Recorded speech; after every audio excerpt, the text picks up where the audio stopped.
आप देख रहे हैं यूथ एजेंडा लाइव। अभी हमारे बीच हैं सीपीआई के मशहूर नेता बिंदेश्वर कुमार जी।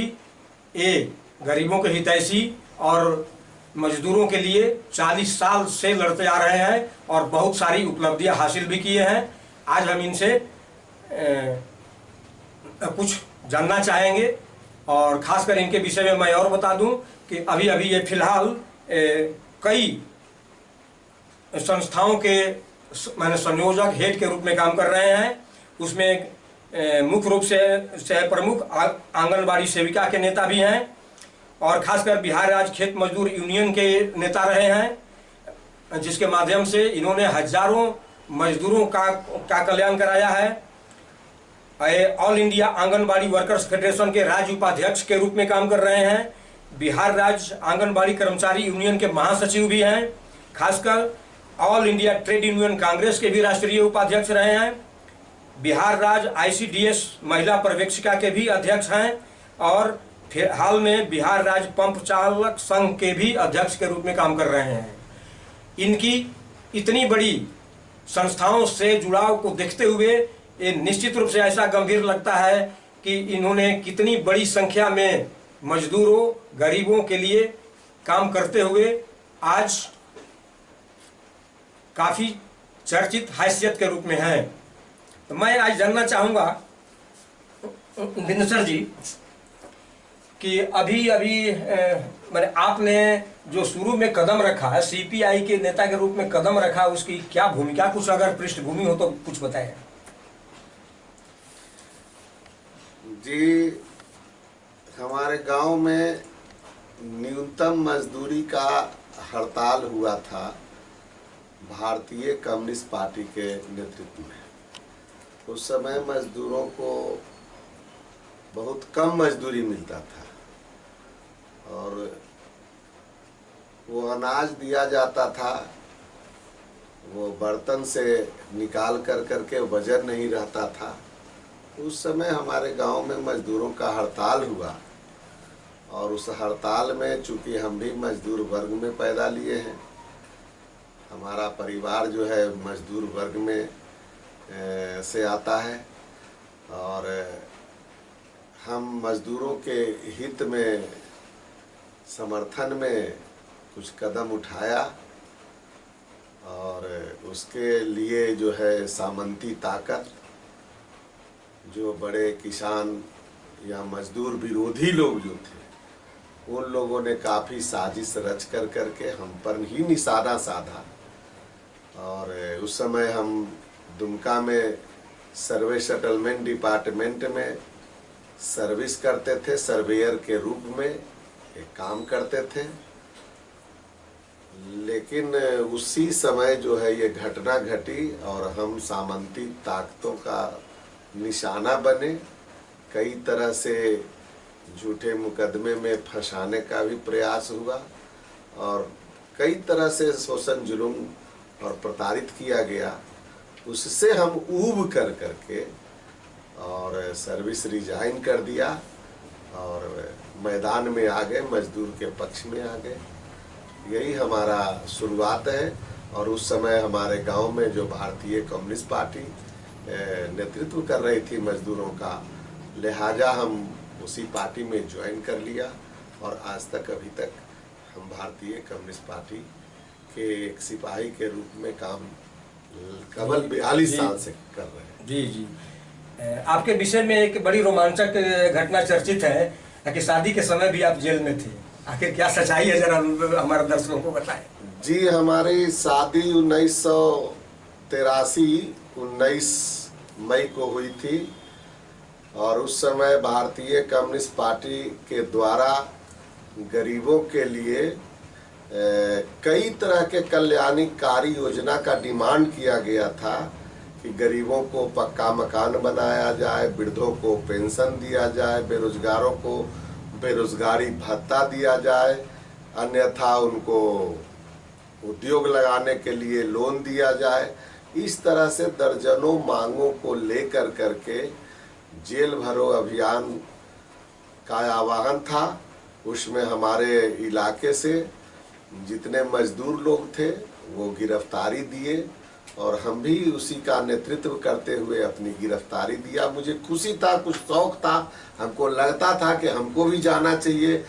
कई लोगों के बारे में, महापुरुषों के बारे में सुना है भाई कि जो गए, गांधी जी जेल की चिट्ठी लिखा, कई तरह की बातें हुई, तो हमको भी लगता था कि हम भी जेल जाएं और हम बहुत उत्साह के साथ शौक में जेल गए थे। लोग रोक रहे थे कि शादी का डेट तय है, आप मत जाइए, प्रभाव पड़ सकता है, लेकिन इसके बावजूद भी हम जेल गए और हम खुशी महसूस किया। हमारे साथ उस समय पटना के सांसद कामरेड रामावतार शास्त्री थे जेल में। हमारे साथ रमेश प्रसाद सिंह एमएलसी उस समय वर्तमान थे, सो जेल में थे।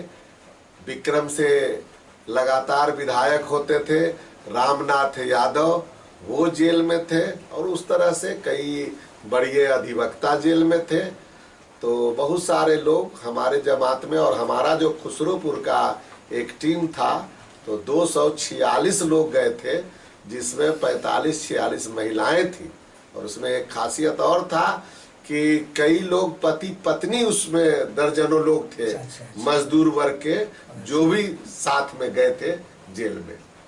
और उसी दिन हमारा जो है, जिस शादी के दिन जो है पार्टी के लोग प्रयास किए और इस नाम पर बेल कराया गया, जमानत हुई और तब जो है हम निकले। शादी के दिन ही 2 बजे जेल से निकले थे और शाम में जो शादी में भाग लिया। चले आपने गांधी जी का नाम लिया और आपके व्यक्तित्व से भी गांधी जी की ही मैंने व्यवहार टपकता है कि जो भी मजदूर यूनियन है सब आपके पास ही धीरे धीरे आते जा रहे हैं। अधिकांश संख्या हमें नहीं लगता है कि इतनी बड़ी मजदूर यूनियन संघ का कोई एक व्यक्ति नेता हो। तो ये तो गांधी जी की छाप स्पष्ट दिखाई दे रही है। अब हम ये जानना चाहेंगे कि आपने सबसे प्रथम यूनियन के लिए मैंने आप कैसे आगे बढ़े? चूंकि मजदूरों के बीच में थे और खेत मजदूर का हम नेतृत्व शुरुआत किया, बाद में जमीन के आंदोलन, जो सीपीआई का सबसे बड़ा यूनियन माना जाता है, भारतीय खेत मजदूर यूनियन, उसकी इकाई है बिहार राज्य खेत मजदूर यूनियन। तो हम उस पांत में गए। हमको पार्टी ने जवाबदेही दिया कि चूंकि आप मजदूर में हैं तो आपको इसी विभाग में आपको काम करना है, और वह जवाबदेही मिला। इसलिए हम उस समय से और लगातार 20 साल तक हम खेत मजदूर यूनियन का कार्यकर्ता के रूप में, एक सिपाही के रूप में काम किए और यूनियन के हम राज्य सचिव भी रहे और नेशनल काउंसिल के भी मेंबर रहे, नेशनल एग्जीक्यूटिव तक हम गए। अच्छा, अभी फिलहाल में अभी कौन सी सशक्त संगठन आपके पास है? अभी फिलहाल में सबसे मजबूत संगठन जो है वो बिहार राज्य आंगनबाड़ी कर्मचारी यूनियन है। इस आंगनबाड़ी कर्मचारी यूनियन के लिए आपकी क्या आपके समय में उपलब्धियां क्या रही? हम बिहार राज्य आंगनबाड़ी कर्मचारी यूनियन का स्थापना किया। उस समय बिहार झारखंड एक था। स्थापना सम्मेलन 1997 में हुई, बल्कि 2-4 साल पहले से इसको गठन करने के लिए हमने परिश्रम किया। डोर टू डोर गांव में हम आंगनबाड़ी केंद्र में जा कर के और उनकी समस्याओं को नोट किया। जब यह जानकारी मिली कि इन्हें मजदूरी भी नहीं मिलता है और वॉलेंटियर के रूप में सरकार इनको चयन किया है और खेत मजदूर को मिलने वाले मजदूरी के समान भी इनको मानदेय राशि नहीं मिलती है, और इसलिए हमको लगा कि नहीं, ये भी जो है, इनका नाम तो सरकार बोलती है कि लाभ के पद पर हैं, लेकिन ये तो फ्री में काम कर रही हैं, फ्री में जनता की सेवा कर रही हैं, तो इनको भी हक अधिकार मिलना चाहिए। और इसी सोच के साथ यूनियन में हम काम किया। और जब हम शुरुआत किया था तो उस समय 500 रुपया आंगनबाड़ी सेविका को और उसके हेल्पर को, सहायिका को जो है 250 रुपया मिलता था। हम उस समय से आंदोलन भी शुरू किया और प्रत्येक वर्ष एक बार जो है, साल में कम से कम एक बार असेंबली का और एक बार पार्लियामेंट का घेराव, कभी धरना, कभी प्रदर्शन, रैली करते रहे और आंगनवाड़ी सेविका सहायिकाओं की मांग को हम उठाते रहे और उसी का रिजल्ट हुआ कि लगातार 10 वर्ष तक आंदोलन करने के बाद जो है सफलता मिली 2004 में। मतलब ICDS की स्थापना गांधी जयंती के शुभ अवसर पर 2 अक्टूबर 1975 को हुई थी और 1975 से 2004 के बीच में मात्र 500 रुपया सेविका और 250 रुपया सहायिका को मिला था। इस समझा जाए कि कंप्लीट 29 साल में अब 100 रुपया और 50 रुपया से जो मानदेय शुरू हुआ और अधिकतम बढ़ा तो 500 तक जाकर के अटका, इनका 250 अटका। माने ये था 29 वर्षों में। ये मजदूरों के लिए या उनका मिनिमम वेज के लिए या उनको मानदेय में बढ़ोतरी का ये ग्राफ था। और 2004 में पहली बार जो लगातार हम लोगों ने संघर्ष किया उसका देन हुआ कि सुमित्रा महाजन उस समय मंत्री थी और 2004 में 500 रुपया से 1000 रुपया हुआ। ये पहली जीत हुई। हम लोग बहुत उत्साह में आए और उसके बाद से संगठन के काम में और जुटे। 2009 में 5 साल फिर लगातार संघर्ष करना पड़ा। 2009 में मनमोहन सिंह जी जब प्रधानमंत्री थे उस समय जो है 1000 से 1500 रुपया माने 1.5 गुना पार्लियामेंट में यही घोषणा हुआ था कि आंगनबाड़ी सेविका सहायिकाओं का मानदेय 1.5 गुना बढ़ाया जाता है। तो 1000 से 1500 रुपया हुआ। हम लोग उसके बावजूद भी पीछे मुड़े नहीं, कभी रुके नहीं, आगे बढ़ते गए। 2010 में भी फिर पार्लियामेंट पर प्रदर्शन हुआ। 2010 में एक घटना जो देश में पार्लियामेंट के लिए था कि कामरेड गुरदास दास गुप्ता जो पश्चिम बंगाल से सांसद थे और एटक के महासचिव, उनके नेतृत्व में देश के और चोटी के 7 लोगों के यहाँ हम लोग को डेलीगेशन उनके नेतृत्व में मिलाया गया। और उस 7 में वो संपर्क की सरकार थी। उस 7 में खासियत यह था कि हिंदुस्तान में ये पहला संगठन है, पहला है ऑर्गेनाइजेशन जिसमें प्रतिष्ठान सरकार का जहां 100% सिर्फ महिला वर्कर है, आंगनवाड़ी सेविका और सहायिका के रूप में। और वो 7 में 4 जो पर्सनालिटी थे वो महिला ही थी और बाकी 3 लोग भी थे। उसमें संपर्क की अध्यक्ष श्रीमती सोनिया गांधी जी थी। तत्कालीन राष्ट्रपति प्रतिभा देवी सिंह पाटिल थी। लोकसभा स्पीकर मीरा कुमार थी और बाल विकास मंत्री श्रीमती रेणुका चौधरी थी। ये 4 महिला पर्सनालिटी। उसके बाद में वित्त मंत्री के रूप में प्रणब मुखर्जी साहब थे, प्रधानमंत्री के रूप में मनमोहन सिंह जी थे और मानव संसाधन विकास मंत्री माननीय अर्जुन सिंह थे। ये 7 लोगों को हम लोग डेलीगेशन मिलकर करके स्मारक पत्र समर्पित किया और उसमें उन लोगों से यह अनुरोध किया कि आप संविधान की चोटी पर बैठे हैं और आपके सामने नीचे जो लाखों महिला वर्कर के रूप में काम कर रही हैं उनको वॉलेंटियर के रूप में सरकार ट्रीट कर रही है और उन्हें न्यूनतम मजदूरी के समान भी मानदेय नहीं दिया जाता, जो भारत के संविधान का, सुप्रीम कोर्ट के डायरेक्शन का और मानव अधिकार का भी खुल्लम खुल्ला उल्लंघन है। सोनिया जी ने तो एक क्वेश्चन कर दिया कि कितना मिलता है, 50 रुपया। हम लोग बोले कि 50 रुपया सेविका को पर डे के हिसाब से और सहायिका को 25 रुपया। अब सोच लीजिए ये अवस्था है। खैर 2010 में हम लोग सभी लोगों को स्मारक पत्र दे करके और वहां से हम लोग आश्वासन मिला कि ठीक है जाइए आप लोग। विचार हम लोग करते हैं। 1 साल फिर इंतजार हो गया उस विचार का। 2011 में 24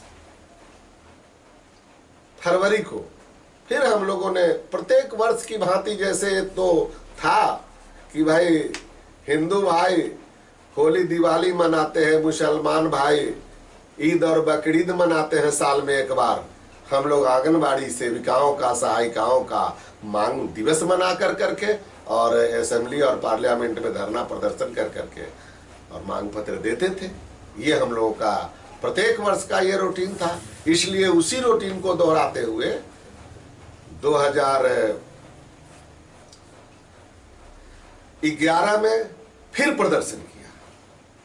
2011 में जो प्रदर्शन हुआ, 24 फरवरी को पार्लियामेंट पर प्रदर्शन हुआ। उसमें बहुत मेहनत नहीं करना पड़ा।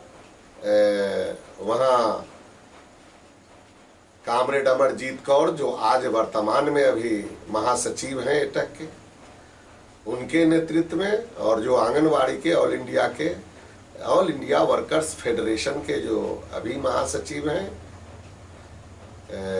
डॉक्टर बीवी विजय लक्ष्मी, इन लोगों के नेतृत्व में कई राज्यों के प्रतिनिधिमंडल, करीब 9 राज्यों के तरफ से प्रतिनिधिमंडल, एक मजबूत प्रतिनिधिमंडल मिला गया और वित्त मंत्री से ही मिलाया गया, प्रणब मुखर्जी साहब से, और उन्होंने आश्वासन दिया कि जाइए, हम लोग, आप लोग पिछले बार भी बोले थे, हम लोग विचार कर लिया है और इस बार कुछ ना कुछ हम लोग देखें।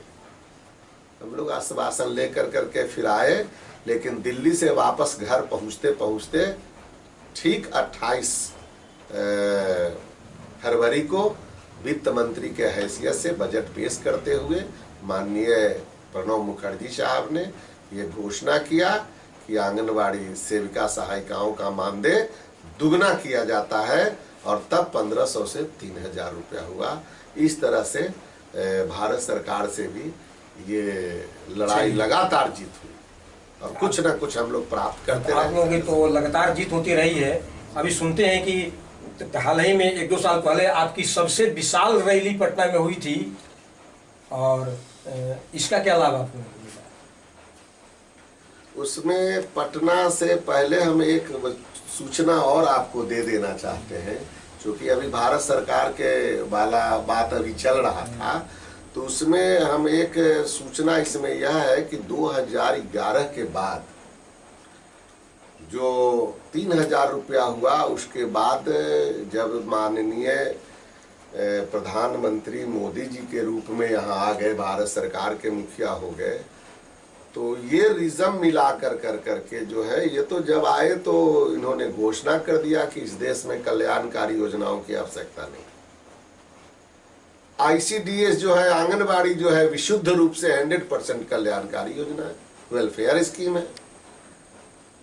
और जब प्रथम बजट इन्होंने पेश किया, तो प्रथम बजट पेश करने में ही जितने कल्याणकारी योजना था सभी का, किन्हीं का 40%, किसी का 45%, किसी का 50%, ICDS का तो 55% बजट में मोदी जी ने कटौती कर दिया।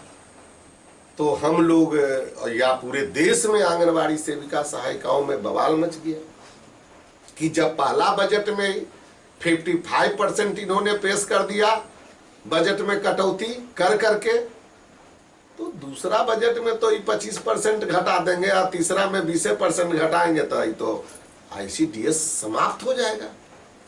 और तब फिर जो है पूरे देश के संगठन एकजुट हुआ। दिल्ली के मावलंकर हॉल में 5 नवंबर को बैठक हुई और फिर 15 जनवरी को पार्लियामेंट पर प्रदर्शन हुआ। उस बैठक में ही चेतावनी दिया गया था भारत सरकार को कि अगर बजट नहीं बढ़ाया गया, मतलब कन्वेंशन जो मावलंकर हॉल में हुआ, उस कन्वेंशन में ही नारा दिया गया था, ICDS बचाओ, देश बचाओ और बजट बढ़ाओ। उसी में अल्टीमेटम दिया गया कि अगर 15 जनवरी तक आप बजट नहीं बढ़ाते हैं तो पूरे देश की आंगनवाड़ी सेविका सहायिका पार्लियामेंट पर आकर करके अपने मांगों के समर्थन में गुहार लगाएगी। आंदोलन करेगी, रैली करेगी, धरना प्रदर्शन करेगी, और वो किया गया।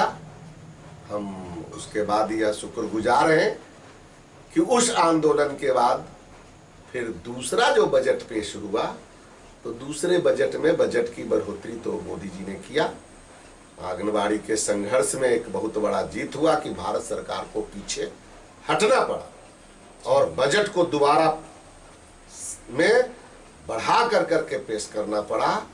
और जो 8,000 करोड़ का राउंड फिगर में हम बोलते हैं, जो 8,000 करोड़ का बजट प्रथम बजट में पेश किया गया था, दूसरे में उन्होंने 16,120 करोड़ का बजट पेश किया। तब जो है ICDS को जो पूरे समाप्त करने का था, फिर धारा में आई। एक आध साल किसी को न मानदेय मिला, पदाधिकारी लोगों को वेतन तक नहीं मिला था 16 में। ये परिस्थितियां बन गई है देखिए। तो भारत सरकार से ये हुआ, और अभी 7 साल गुजरा। उधर मैं सुना दिया था कि 5 साल पर, और 9 और 11 तो 2 ही साल के बीच का, 1 साल गैप कर करके दूसरी बार मनमोहन सिंह की सरकार है जो कि मानदेय को दुगना बढ़ा दिया।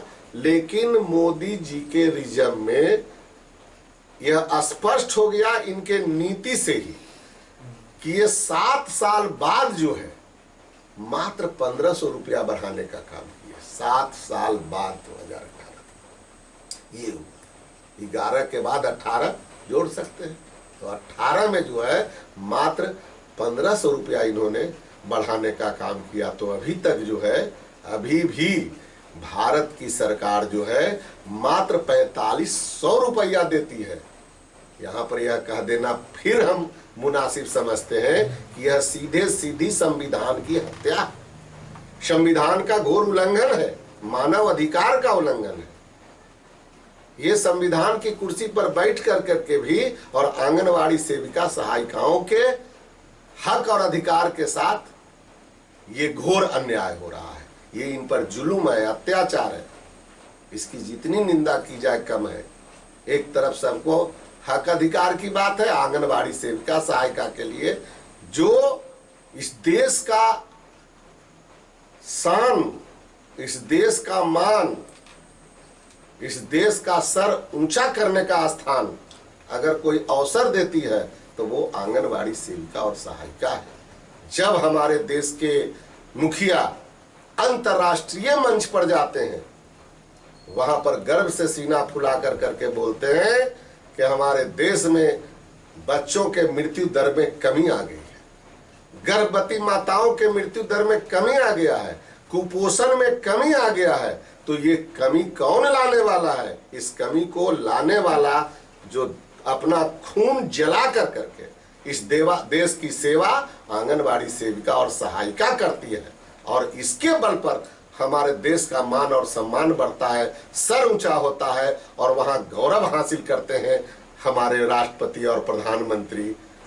और वो सेविका के साथ इस देश में जो घोर अन्याय हो रहा है, उनको हक नहीं मिलता है। जो खेत में काम करने वाले खेत मजदूर हैं, उनको जो कानून जो बना हुआ है मिनिमम वेजेज एक्ट का, न्यूनतम मजदूरी अधिनियम, उसके समान जो मजदूरी मिलता है खेत मजदूरों को, उसके समान भी मानदेय राशि आंगनवाड़ी सेविका सहायिकाओं को नहीं मिलता। इसलिए मैं कहता हूं कि ये भारत के संविधान का, सुप्रीम कोर्ट के डायरेक्शन का और मानव अधिकार का घोर उल्लंघन और सरकार के द्वारा किया जा रहा है।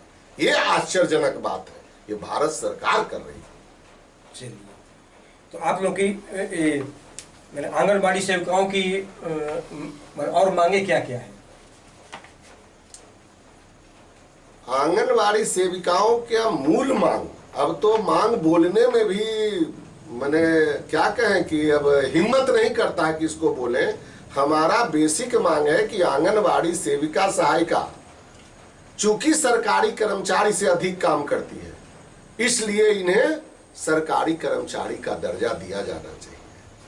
और जब तक सरकारी कर्मचारी का दर्जा नहीं मिलता तो देश में मूल्य सूचकांक के, महंगाई के मूल्य सूचकांक के आधार पर जो एक मिनिमम वेज का जो रिपोर्ट तैयार है, उसके अनुसार 21,000, पिछला पंचवर्षीय योजना में 18,000 रुपया था। अभी तक हम लोग अभी 18,000 का ही डिमांड कर रहे हैं कि सेविका को 18,000, सहायिका को 12,000 रुपया दिया जाए, जो मिनिमम वेजेस। भारत का इस संविधान के मुतालिक कितना पैसा है, 25,000 और 50,000 तो बात की बात है। हम जो संविधान में नियमित अधिकार है, हम उसी अधिकार के तहत यह मांग करते हैं कि उनको मिनिमम वेजेज एक्ट के और महंगाई सूचकांक के आधार पर उनको मानदेय राशि दिया जाए, जब तक सरकारी कर्मचारी का दर्जा नहीं मिलता। तो अब तक तो ऐसा रहा है कि मैं जब आप लोगों ने हड़ताल किया और सरकार पर दबाव बनाने का प्रयास किया, तब कुछ न कुछ मिला। जी, लगातार कुछ न कुछ मिला। मैंने इस तरह यह स्पष्ट है कि बिना दबाव बनाए सरकार को सुनती नहीं। जी नहीं। तो इस दबाव के संबंध में आप मैंने अपने कर्मचारी यूनियन के सदस्यों को क्या संदेश देना चाहेंगे? हम अपने आंगनवाड़ी सेविका सहायिका बहनों को यह संदेश देना चाहते हैं कि आज तक यह आप जानते हैं, चूंकि आप ही ने संघर्ष किया है और एक पर एक संघर्ष को अंजाम दिया, जेल भरो अभियान तक चलाया, पटना का जो हाट है गांधी मैदान, वहां 4-4 घंटा जाम करने का काम किया। पटना 1 से लेकर के 10 नंबर तक जो राजधानी का स्टेशन है पटना जंक्शन, वहां बड़ी बड़ी गाड़ियों को 3 घंटा 4 घंटा रोकने का काम किया। रेलवे लाइन पर सब लोग पड़ गए, अपने हक अधिकार के लिए जान देने के लिए तैयार हो गए। और इस तरह से बड़ी बड़ी आंदोलन के बल पर जो है अभी तक ये कुछ मिला है, और जो मिला है वो कोई भी पर्याप्त नहीं है। ये ढेला ईंटा ढोने वाला, गिलेवा में काम करने वाला मिस्त्री, राजमिस्त्री, खेत मजदूर या कोई बालू ईंटा जो ढोता है ना किसी के पास जा करके, तिवारी जी, वो 1,500 रुपया रोज कमाता है। वो 1,500 रुपया आज तो इनको मनरेगा के मजदूर के समान भी नहीं है, आज भी मिल रहा है, आज भी यह दुर्दशा है। इसलिए हम यह कहना चाहते हैं कि आप जिस तरह से लगातार संघर्ष किया और संघर्ष में एकजुटता, संघर्ष में चट्टानी एकता जरूरी है। तिवारी जी, हम यहाँ यह कहना चाहते हैं कि 15 तक लड़ाई हम लोग अकेले लड़े और यहाँ तक ले आए। 15 में स्ट्राइक हम लोग किया और राज्य सरकार से एक डिमांड हुई कि अन्य राज्य सरकार पूरे देश में, गोवा की तो राज्य सरकार सबसे ज्यादा एडिशनल ऑनरेरियम देती है, अतिरिक्त प्रोत्साहन राशि। उसी तरह से कर्नाटका, तेलंगाना और दूसरे सभी राज्य जो है, दिल्ली है, यूपी है, पश्चिम बंगाल है, बिहार से जो झारखंड कटा है वहां भी मिल रहा था, लेकिन बिहार में कुछ नहीं मिलता था। तो हम लोग जोड़ते थे कि भाई ये 28 गो राज्य अब 7 जो केंद्र शासित प्रदेश है, वहां भी जम्मू कश्मीर में, अंडमान निकोबार में 50 रुपया ही ऑनरेरियम मिलता था, लेकिन मिलता था। बिहार सरकार में कुछ नहीं। तब हम लोग अल्टीमेटम देकर करके हड़ताल का नारा दिया। हम लोगों का हड़ताल हुआ, लेकिन हम खुशी हैं कि हम लोग 5 अगस्त से हड़ताल किया था। 12 अगस्त को पूरे राज्य की सेविका सहायिकाएं विधानसभा को घेरने का काम किया। 13 को हमारा फाइनल समझौता हुआ और 15 अगस्त को माननीय मुख्यमंत्री नीतीश कुमार जी ने यह घोषणा किया कि आंगनवाड़ी सेविका सहायिकाओं को जो केंद्र में राशि मिलती है उसका 25% एडिशनल ऑनरेरियम के रूप में दिया जाएगा। तो बिहार सरकार से भी पहली बार इतनी बड़ी जीत हुई आंगनवाड़ी सेविकाओं को। तब तो हौसला बुलंद होना चाहिए, और हौसला बुलंद हुआ। और भी चाहे तो यही एक मार्ग है, और हम अपना हक लड़कर नहीं ले सकते हैं, बैठे बैठे तो नहीं मिलेगा। लेकिन उसके बाद बिहार सरकार ने एक काम किया कि आंगनवाड़ी को कई गुटों को खड़ा किया और इधर तोड़ने उधर फोड़ने, फूट डालो राज करने का काम किया। हमने उसमें भी बहुत धैर्य का परिचय लिया। चूंकि सरकार की नीति थी कि ये टूट फूट जाएगा तो लोग तो नेतागिरी के चक्कर में टूट फूट ही करते हैं। इतना पार्टी हिंदुस्तान में हो गया, उसका क्या कारण है? लेकिन हमको ऐसा कुछ नहीं था मेरे दिमाग में। तो सरकार ने जो साजिश किया कि आपस में लड़ा दे, हमने उस साजिश को भी नाकाम कर दिया। और हमारा जो सीटू के भाई एक यूनियन देखते हैं कि गीता बहन है, वो यूनियन देखती हैं। हम तीनों यूनियन को मिला करके एक संघर्ष समिति बना दी। चलिए, बड़ी अच्छी बात हुई। और एक संघर्ष समिति बना करके भी पिछले दिनों आंदोलन किया, और हम लोग अभी सब लोग मिलजुल करके जो अभी एक तरफ से राय आता है, तीनों का समर्थन हो जाता है, तीनों का विचार होता है। और अभी फिर हम लोग आंदोलन के लिए घोषणा कर दिया है, सरकार को अल्टीमेटम दिया है कि 7 और 8 को ये जो स्कीम वर्कर का पूरे ऑल इंडिया स्तर का स्ट्राइक होगा। उसमें बिहार की आंगनबाड़ी सेविका सहायिकाएं और जितनी स्कीम वर्कर हैं, आशा वर्कर हैं, मिड डे मील वर्कर हैं और सारे रसोइया, ये सब लोग उस स्ट्राइक में भाग लेंगे। तो 2 दिन वह होगा। और बाकी हमने चिट्ठी दिया है संघर्ष समिति के तरफ से, तीनों घटक के लोग मिलकर करके, तीनों के सिग्नेचर से चिट्ठी गई है कि अगर 15 अगस्त तक हमारे मांग पर प्रतिनिधिमंडल को बुला करके वार्ता कर करके और विचार नहीं किया जाता है, अगर पूरा नहीं किया जाता है, तो 16 अगस्त से पूरे बिहार की सेविका सहायिका अपने 17 सूत्री मांगों को लेकर करके अनिश्चितकालीन हड़ताल पड़ जाएगी। यह हम लोगों ने आह्वान कर दिया।